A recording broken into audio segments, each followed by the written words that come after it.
Alors, nous allons faire la machine explosion, première machine payante du tiers 0. Pour commencer, on vérifie qu'on est bien connecté. Je suis bien online sur le starting point. 10 14 167. Ok, on va commencer par spawn la machine. Ok, ça y est, c'est bon. 10 129 93 217. 10 129 93 217. Première chose qu'on fait, c'est pinguer pour vérifier qu'elle est présente. Donc ça, c'est bon. Deuxième chose, toujours un nmap, -sv pour les versions, -sc pour les scripts. Je vais retirer le -sc. Je vais pas exécuter les scripts par défaut, je vais juste chercher les versions. Donc, qu'est-ce qu'on a? 135, 139, 445 et 3389. Donc là déjà on peut voir que ça c'est une machine Windows. Déjà c'est sûr vu qu'il y a 135, 139, 445 on les trouve sur les machines Windows. Et là le port 3389 on peut rechercher sur internet port 3389 pour voir à quoi il correspond. Sur speedguide.net c'est très bien. Et speedguide.net tout est désactivé, je vais confirmer. Donc on voit que c'est utilisé principalement pour le Windows Remote Desktop. Donc RDP, voilà juste là, Remote Desktop Protocol, qui permet de se connecter à distance à une machine Windows. Sur Linux, on peut utiliser un logiciel qui s'appelle XFreeRDP, qui permet de se connecter en RDP. Donc là, il nous explique comment faire. Alors je le fais assez rarement. Je crois que si on fait un /v2 points, il me semble qu'il faut faire, suivi de l'adresse IP 10, oh, je ne suis plus sûr, 10 129 93, 10 129 93 217. Alors, il essaye de se connecter, on voit qu'il tente de se connecter avec notre username à nous, c'est-à-dire Kali, et il nous dit qu'il y a un certificat, et il nous demande est-ce qu'on croit le certificat, est-ce qu'on fait confiance à ce certificat. On va lui dire non. Et donc, vu que on ne l'a pas cru, il a annulé. Alors, si on utilise XFreeRDP, on a une option pour empêcher XFreeRDP de checker les certificats. Alors là, on a /cert-ignore. Il nous dit d'utiliser /cert2.ignore à la place. Je vais essayer comme ça, /cert2.ignore. Et /u parce qu'on va utiliser un utilisateur. On a ici /p /f et ici on a /u et l'utilisateur qu'on va tenter ça va être administrator. Password administrator et ça n'a pas fonctionné. Donc ça n'a pas fonctionné. Ce qu'on peut tester, la majuscule ici ne changera rien, mais ce qu'on peut tester c'est la connexion sans mot de passe. Et là ça fonctionne. Il a été fait sans aucun mot de passe. Network 4 on va lui dire non. Hop. On a le flag ici sur le bureau. Je vais le copier-coller dans un notepad.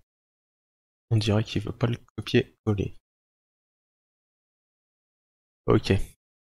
Et ensuite je vais retourner ici pour compléter les questions.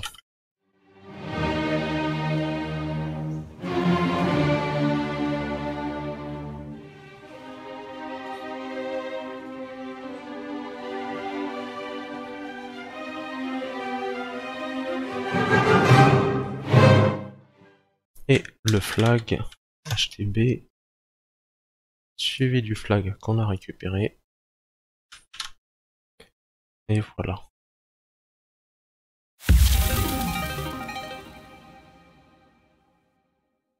La machine suivante, Pregnition. On va commencer par la spawn. Comme toujours, première chose qu'on fait, c'est vérifier que la machine est bien up.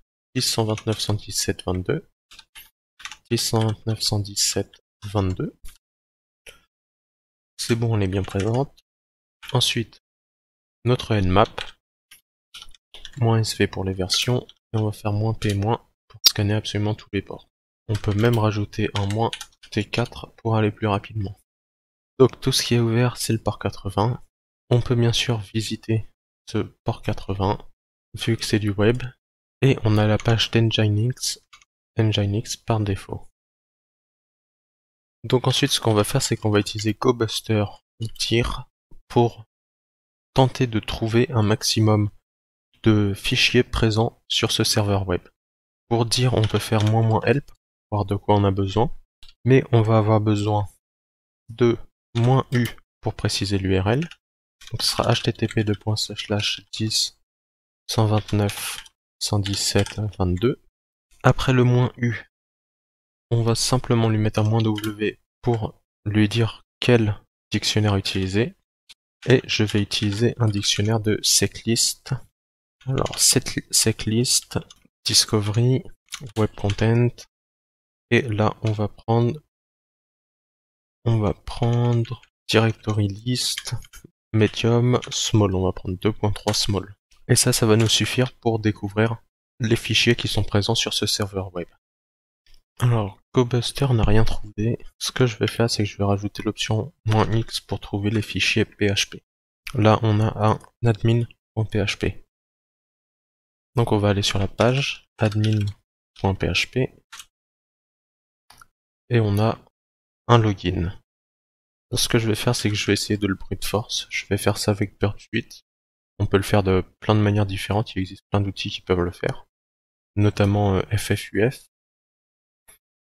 Mais vu que je suis très habitué à travailler avec Burp Suite, je vais l'utiliser.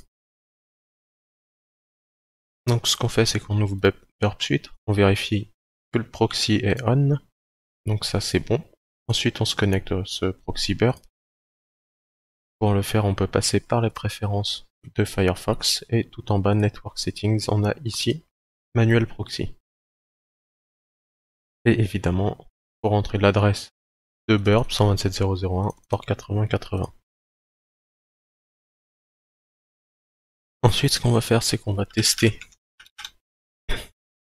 On va tester le login, et ici, Burp va l'intercepter. Donc là, il a intercepté, et ça, on va l'envoyer à l'intruder. Cette requête, on l'envoie à l'intruder. Ok, une fois qu'on a donné les positions, c'est-à-dire l'username et le password, ici, on va prendre pitchfork. Et ensuite, dans payload, on aura nos deux positions. Donc, dans position 1, donc payload set 1, on va choisir dans USR share wordlist metasploit le HTTP default users. Donc, les utilisateurs par défaut HTTP.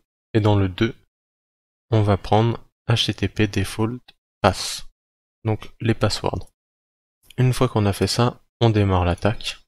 Ok. Et donc là, il va tester chaque nom d'utilisateur et chaque mot de passe. On peut voir la réponse juste ici. Et là, premier payload admin, on voit que on a déjà un congratulation. Si on regarde le deuxième, on a par contre un wrong username and password. L'autre chose qui peut nous indiquer que admin a fonctionné et pas les autres, c'est la taille. C'est-à-dire que sans aucun payload, il a une taille de 1230, mais là quand ça a fonctionné, il a une taille de 523. Donc on peut évidemment entrer admin et voir que on a réussi, le flag est ici. Donc maintenant je vais retourner sur Hack-the-Box pour compléter le questionnaire.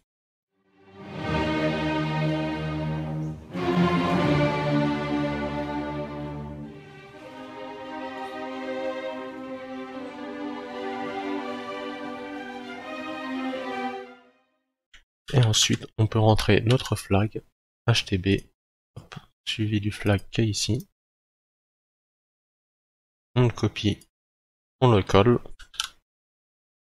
et c'est tout bon. Terminer notre machine. Donc on va pouvoir passer au tiers suivant.